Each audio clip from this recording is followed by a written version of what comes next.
Middle east में लगातार बढ़ते तनाव के बीच अमेरिकी राष्ट्रपति ट्रंप ने एक बार फिर ईरान को खुली चेतावनी दे दी है।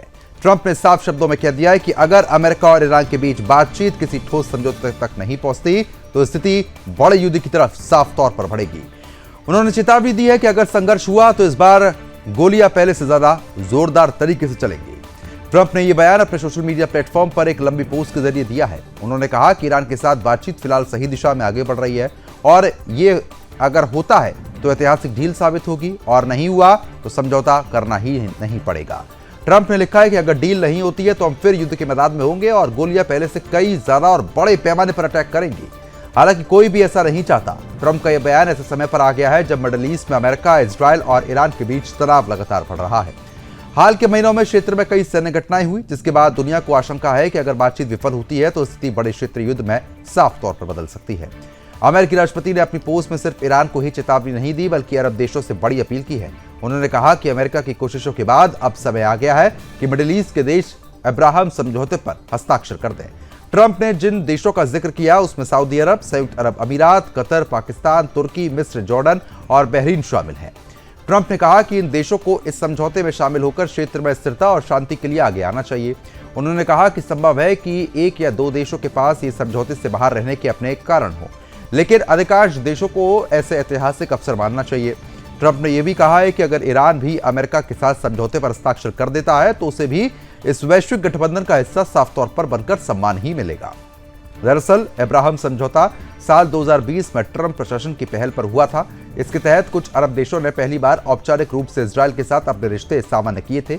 इसे मिडिल ईस्ट की राजनीति में बड़ा बदलाव माना गया है। अब ट्रंप चाहते हैं कि और अधिक देश इस प्रक्रिया में शामिल हो।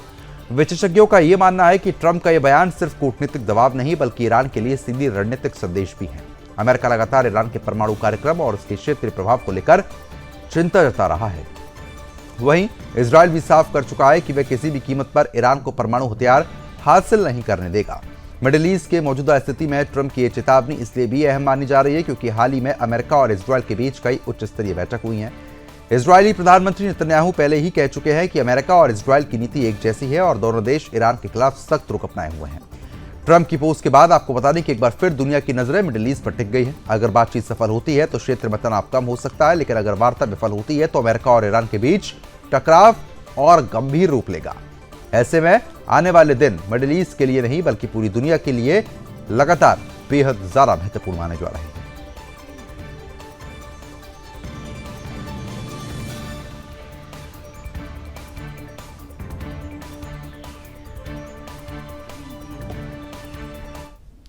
मिडिल ईस्ट में जारी तनाव और होर्मुज़ स्ट्रेट को लेकर बढ़ते वैश्विक संकट के बीच दिल्ली में हुई क्वाड देशों की अहम बैठक ने भी ये मुद्दा पूरी तरीके से छेड़ दिया है।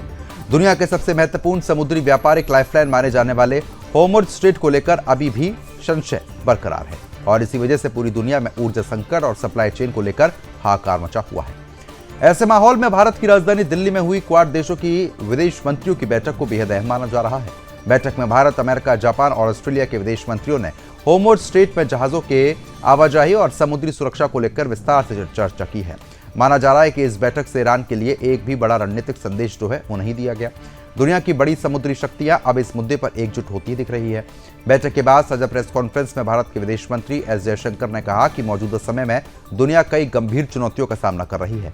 उन्होंने कहा कि वैश्विक सप्लाई चेन प्रभावित हो रही है और समुद्री व्यापार में बाधा का असर पूरी दुनिया की अर्थव्यवस्था पर साफ तौर पर पड़ रहा है। जयशंकर ने साफ कर दिया कि आतंकवाद के खिलाफ भारत की जो नीति है वो तो जीरो टॉलरेंस की ही है और अंतर्राष्ट्रीय सहयोग को मजबूत करना समय की सबसे बड़ी जरूरत बन चुका है। क्वाड देशों की ओर से जारी साझा प्रेस रिलीज में यह कहा गया कि विदेश मंत्रियों की यह बैठक वैश्विक स्थिति को देखते हुए बेहद महत्वपूर्ण मानी जा रही है। बयान में यह कहा गया कि हम इंडो पैसिफिक क्षेत्र के अलग अलग हिस्सों में स्थित 4 समुद्री लोकतांत्रिक देश हैं और इस वजह से समुद्री सुरक्षा और वैश्विक व्यापार को लेकर विचारों का आदान प्रदान बेहद जरूरी है। बैठक में समुद्री क्षेत्र में सहयोग बढ़ाने पर विशेष जोर दिया गया है। क्वाड देशों में यह कहा गया है कि निगरानी तंत्र, लॉजिस्टिक्स नेटवर्क, केबल सुरक्षा, समुद्री प्रशिक्षण, क्षमता निर्माण और आपदा प्रबंधन जैसे क्षेत्रों में सहयोग लगातार बढ़ाया जाएगा। सबसे अहम बात यह रही है कि बैठक में सुरक्षा और बिना रुकावट वाले समुद्री व्यापार पर चारों देशों के बीच सहमति बन गई है। विदेश मंत्रियों ने कहा कि अंतर्राष्ट्रीय कानून का पालन हर देश के लिए जरूरी है और वैश्विक समुद्री मार्गों को बाधित नहीं होने दिया जा सकता। दरअसल होर्मुज़ स्ट्रेट दुनिया के सबसे महत्वपूर्ण समुद्री मार्गों में से एक है। वैश्विक तेल आपूर्ति का बड़ा हिस्सा इसी रास्ते से गुजरता है। अगर यहाँ तनाव बढ़ता है तो रास्ता बंद होता है तो इसका सीधा असर दुनिया भर में तेल की कीमतें, गैस सप्लाई और व्यापारिक गतिविधियों पर पड़ेगा। यही वजह है कि अमेरिका समेत कई बड़े देश लगातार होर्मुज़ को खुला रखने की मांग कर रहे हैं। हाल ही के दिनों में अमेरिका और ईरान के बीच बढ़े तनाव के बाद आशंका जताई जा रही है ईरान होर्मुज़ स्ट्रेट में दबाव की रणनीति अपना सकता है। इसी कारण से अंतर्राष्ट्रीय बाजारों में भी अस्थिरता देखने को मिल रही है। कई देशों ने अपने ऊर्जा भंडार और वैकल्पिक सप्लाई चेन को लेकर भी तैयारी शुरू कर दी है। क्वाड बैठक में एनर्जी सेक्टर और खाद्य सुरक्षा पर भी विशेष चर्चा हो रही है। साझा बयान में कहा गया है कि सप्लाई चेन को मजबूत और सुरक्षित बनाना समय की सबसे बड़ी जरूरत है। इसके साथ ही उत्पादन क्षमता बढ़ाने और विश्वसनीय इंजीनियरिंग नेटवर्क तैयार करने पर भी सहमति बनी है। विशेषज्ञों का मानना है कि दिल्ली में हुई ये क्वाड बैठक सिर्फ एक कूटनीतिक आयोजन नहीं बल्कि मिडिल ईस्ट में बदलती स्थिति पर वैश्विक रणनीति का साफ तौर पर संकेत है। तस्वीरें आप अपनी स्क्रीन पर देख रहे हैं, ये उस वक्त की तस्वीरें हैं जब एस जयशंकर लगातार बड़ी बातें जो है वो साझा कर रहे थे और क्वाड की बैठक सबसे महत्वपूर्ण इस वक्त मानी जा रही है। आने वाले समय में देखना होगा कि इस बैठक के बाद और क्या कुछ अहम रास्ते खुलते हुए नजर आते हैं।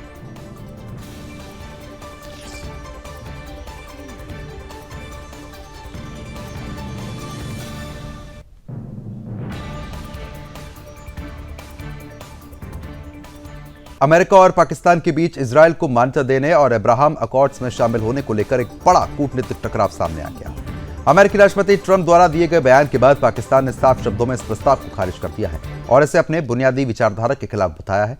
दरअसल सोमवार को राष्ट्रपति ट्रंप ने पाकिस्तान समेत कई मुस्लिम देशों से अपील करते हुए कहा था कि ईरान के साथ शांति समझौते की दिशा में आगे बढ़ने के लिए इजरायल को मान्यता देना और अब्राहम अकॉर्ड्स में शामिल होना जरूरी कदम हो सकता है।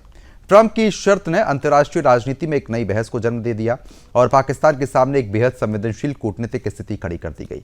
पाकिस्तान के रक्षा मंत्री ख्वाजा आसिफ ने ट्रंप के इस प्रस्ताव को पूरी तरीके से खारिज करते हुए कड़ा रुख अपनाया। उन्होंने एक टीवी इंटरव्यू में कहा कि पाकिस्तान किसी भी ऐसे समझौते का हिस्सा नहीं बन सकता जो अपनी वैचारिक और ऐतिहासिक नीतियों के खिलाफ हो। ख्वाजा आसिफ ने साफ शब्दों में इजरायल को मान्यता देने का सवाल ही नहीं उठने दिया और पाकिस्तान का पासपोर्ट भी इस बात का प्रतीक है, इसमें इजरायल का नाम तक दर्ज नहीं किया जाता।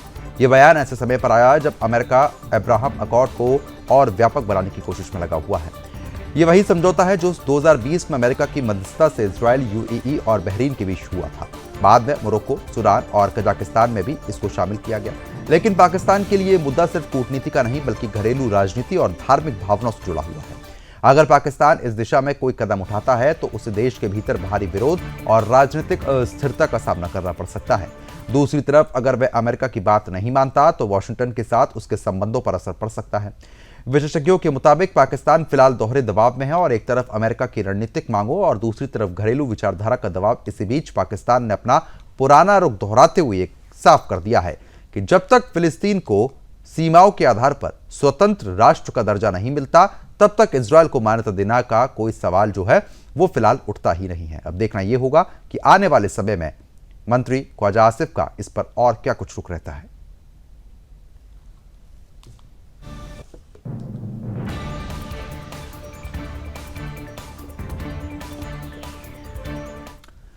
अमेरिका में एक बार फिर ईरान को लेकर राजनीति और सैन्य तनाव तेज हुआ है। इस बार केंद्र में है। अमेरिकी राष्ट्रपति ट्रंप ने अपने सोशल मीडिया प्लेटफॉर्म पर जो बयान दिया है वो लगातार चर्चा का विषय है, जिसमें उन्होंने पूर्व राष्ट्रपति बराक ओबामा की ईरान नीति की तुलना अपनी सख्त सैन्य नीति से कर दी है। इस पोस्ट में ट्रंप ने ओबामा की नीति को नकदी देने वाली नीति के रूप में दिखाया है, जबकि अपनी नीति को आक्रामक सैन्य कार्रवाई और राष्ट्रीय सुरक्षा मजबूत करने वाली रणनीति जो है वो बता दिया है। बता दें कि ग्राफिक के एक हिस्से में ओबामा की ईरान नीति के नीचे आपको बता दें कि नकदी के बंडल जो है वो साफ तौर पर दिखाए गए हैं, जिसमें ट्रंप ने यह संदेश देने की कोशिश की है कि ओबामा प्रशासन ने ईरान को आर्थिक रूप से फायदा पहुंचाया है। दूसरी तरफ ट्रंप ने अपनी नीति को निर्णायक और सैन्य ताकत पर आधारित बता दिया है। ये पोस्ट सामने आते ही सोशल मीडिया पर वायरल हो गई और हजारों लाइक्स और रिट्वीट जो है वो मिलने लगे हैं। लेकिन इस बीच मिडिल ईस्ट में स्थिति और तनावपूर्ण हो गई। रिपोर्ट्स के मुताबिक स्ट्रेट ऑफ हॉर्मुज़ क्षेत्र में अमेरिका और ईरान के बीच सैन्य गतिविधियां तेज हो रही हैं। सोमवार और मंगलवार की रात को अमेरिकी बलों ने दक्षिण ईरान में सेल्फ डिफेंस स्ट्राइक को अंजाम दिया। बता दें अमेरिकी सेना ने उस खतरों को निष्क्रिय कर दिया है जो ईरानी बलों को और ज्यादा मजबूती दे रही थी। अमेरिका पक्ष का दावा है कि यह कार्रवाई तब शुरू हुई जब ईरानी रेवोल्यूशनरी गार्ड यानी कि IRGC की नावों को स्ट्रेट ऑफ हॉर्मुज़ में माइंस बिछाते हुए देखा गया। इसके बाद अमेरिकी नौसेना और वायुसेना ने तुरंत जवाबी कार्रवाई की और दोनों नावों को निशाना बनाकर तबाह कर दिया। बता दें कि अमेरिकी अधिकारियों का यह कहना है कि यह पूरी कार्रवाई आत्मरक्षा में ही की गई है और मौजूदा सीज़फायर के दौरान भी अमेरिकी सेना संयम बरत रही है, लेकिन अपने सैनिकों की सुरक्षा के लिए हर संभव जो जरूरी कदम है वो उठाया जाएगा। जानकारी ये मिली है कि देर रात जैसे ही अमेरिका को इस बात की जानकारी मिली कि माइंस बिछाने का काम किया जा रहा है, अमेरिका ने तुरंत इस पर अटैक कर दिया और पल भर में उन नावों को तबाह कर दिया।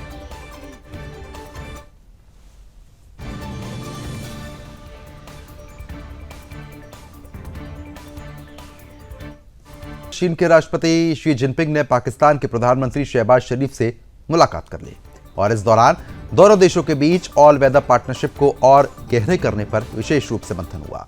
बैठक में आपको बता रहे हैं कि great hall of the people में लगातार इस बैठक का आयोजन हुआ, जिसमें पाकिस्तान के सेना प्रमुख जनरल आसिम मुनीर मौजूद रहे। राष्ट्रपति शी जिनपिंग ने इस मुलाकात के दौरान चीन और पाकिस्तान के रिश्ते को अटूट दोस्ती बताते हुए कहा कि अंतर्राष्ट्रीय परिस्थिति चाहे बदल रही है, चीन हमेशा पाकिस्तान के साथ खड़ा रहेगा।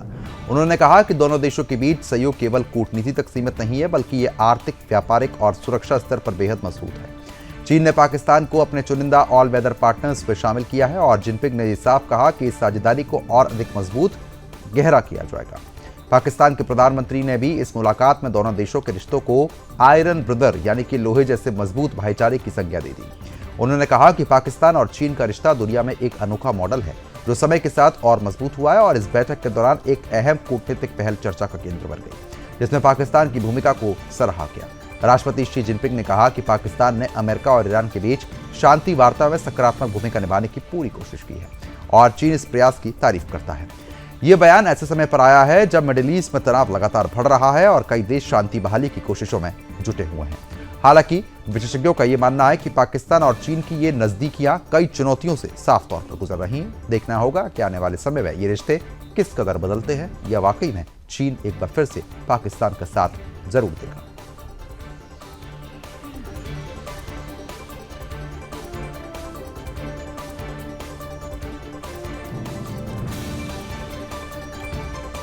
तो मुलाकात की जो तस्वीरें हैं वो साफ तौर पर आप देख पा रहे हैं। बीजिंग में ये अहम मुलाकात हुई है